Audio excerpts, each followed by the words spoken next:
Hey folks, apologies for two things. One, not posting this until today, and two, just the hair situation. Um, okay, so this week is your last assignment, and it's called an e-portfolio, but really the portfolio part, I don't know, it has a lot of baggage, so that's why it's in quotes. But anyway, and it's due Sunday. The purpose of the assignment is for you to demonstrate to a chosen audience what you've learned in the course and what's next on your EdTech learning journey. Um, and if you are learning tech skills as you put this together, great. So what's an e-portfolio? Well, think of it as a collection that demonstrates your learning.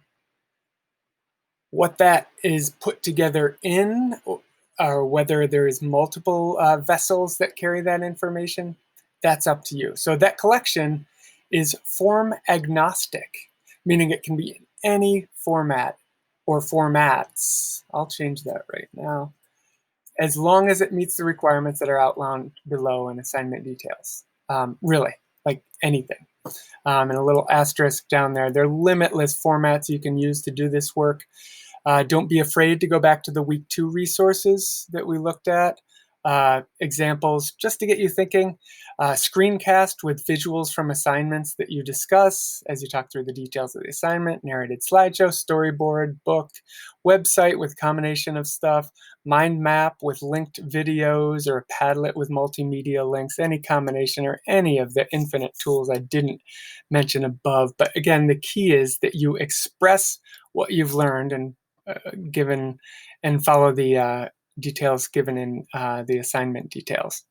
In some kind of collection, just express what you've learned in some kind of collection that meets the assignment requirements.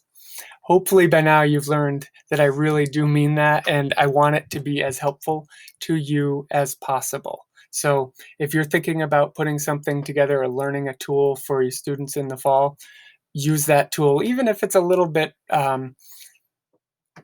different from what you think the assignment is asking for. What I'm asking for is that you learn as much as you can with this assignment.